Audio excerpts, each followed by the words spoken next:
woke up during surgery. They weren't trying to save me. Alright, let's get this started. Incision time 9:45. A manly voice said loudly, jolting me awake.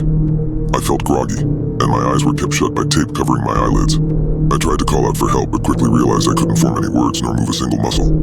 Was I paralyzed? Had I been in an accident? My mind was too shattered, unable to recall even the simplest information. Prepare the device, Part 108. We don't have much time to get it in place, another voice said. A sharp pain shot through the back of my head, immediately followed by warm liquid trickling down my neck. I wanted so desperately to cry out in pain, but I could do nothing but listen to what happened as something dug deeper into my skull. Apply pressure right there, will you? Don't you see the bleed? The first voice said. It's not working.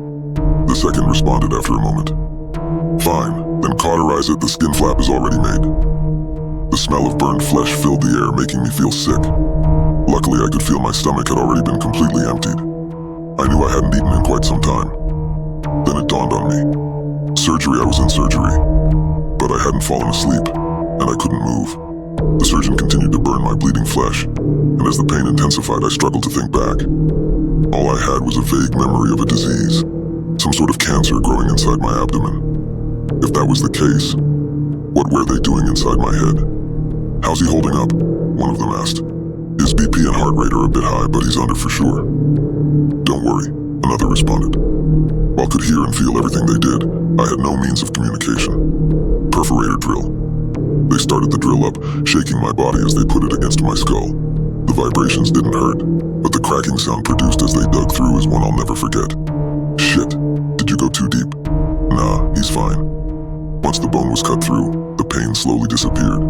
With the brain having no pain receptors itself, I could do nothing but listen to the sickly squishes as they rummaged around inside my head. Is the device charged yet? The surgeon asked. Charged and ready, doctor. I felt a vague sense of pressure as something was pushed deep inside my head. Desperate and terrified, I tried to think about the moments before surgery.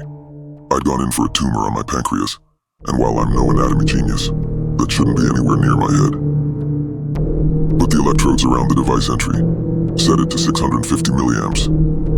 A high-pitched tone was produced as they powered up the device, followed by a violent jolt, and then darkness. When I finally regained consciousness, I was lying in a hospital bed.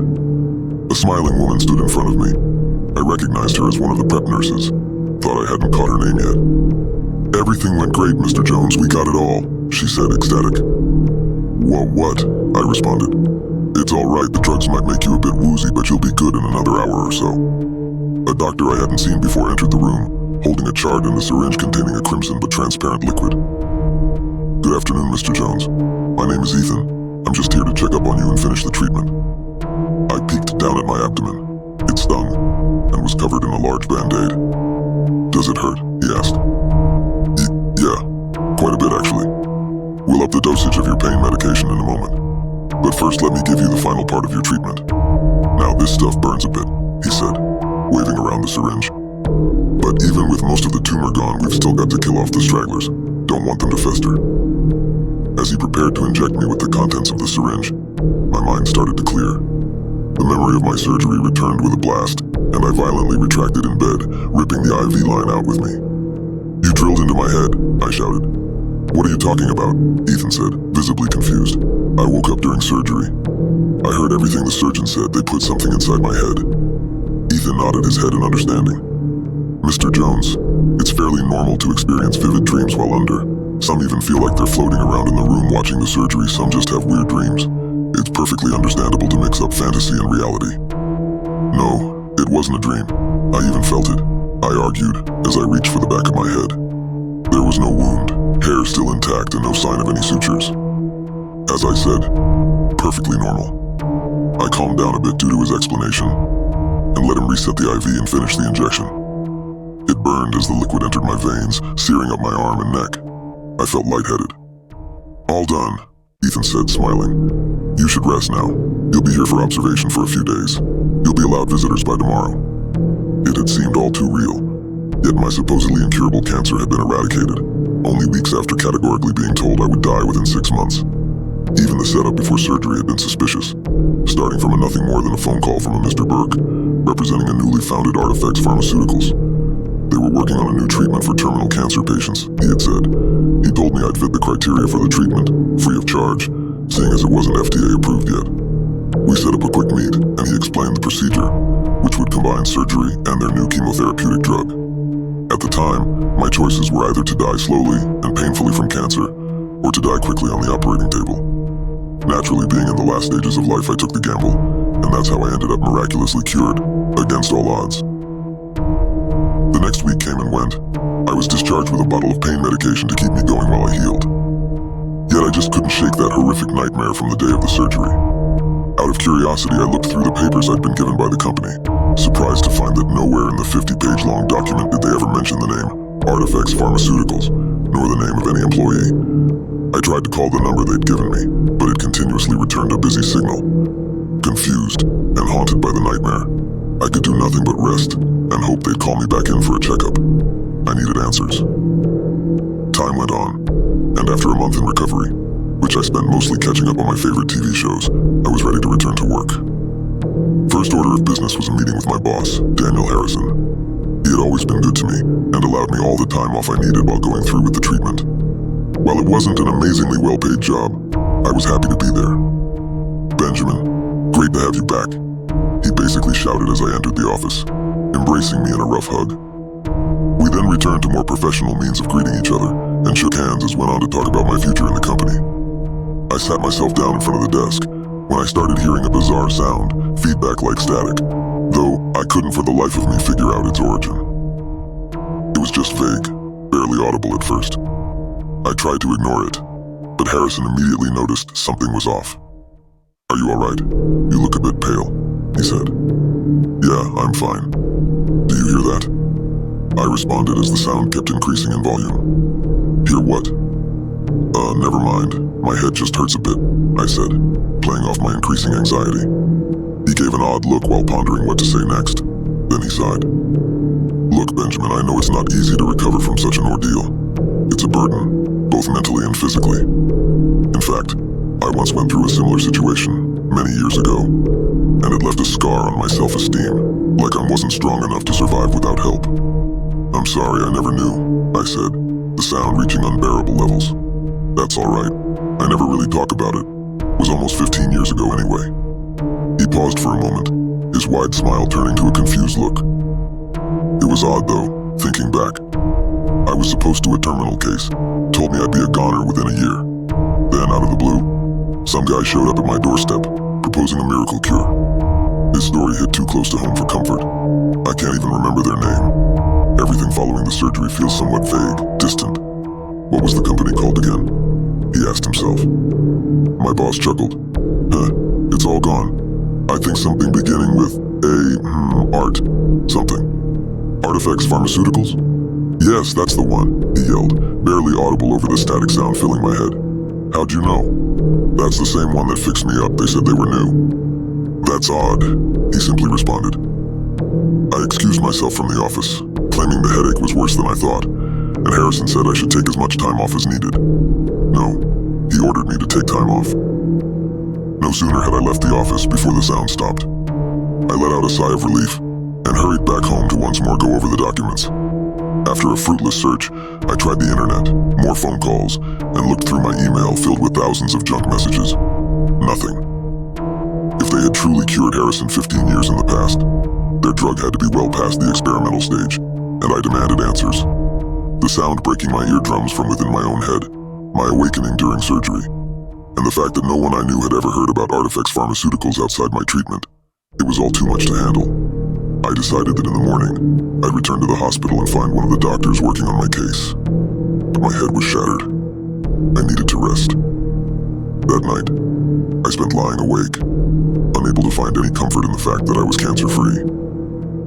Around midnight, my phone rang. One of my old co-workers, whom I hadn't spoken to since my treatment. Benjamin, he said in a somber tone. Alex, I didn't really expect to hear from you. Why are you calling this late? Is everything all right? It's Harrison. He's dead. Dead? When? How? Apparently, Harrison had suffered a brain hemorrhage from an undiagnosed brain aneurysm not long after I left the day before. Just like that, he was gone. Morning rolled around, and without a lick of sleep, I headed for the hospital. I asked the receptionist to speak to any representative of Artifacts Pharmaceuticals. She claimed she'd never heard of such a company. When I then asked for one of the doctors, I realized I couldn't exactly remember their full names. So I asked if anyone in the surgical department was named Ethan. After doing a quick search on the computer, she simply shook her head. Defeated, I left without answers. I continued the fruitless internet search for a couple of weeks, but work quickly occupied most of my time. It was a dreadful place in the wake of Harrison's death. New management took over, and I had to start moving on with life.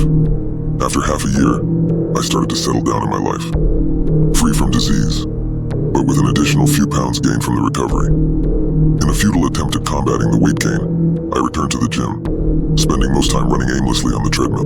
I glanced to my side, noticing a man in his mid-40s who just started running next to me.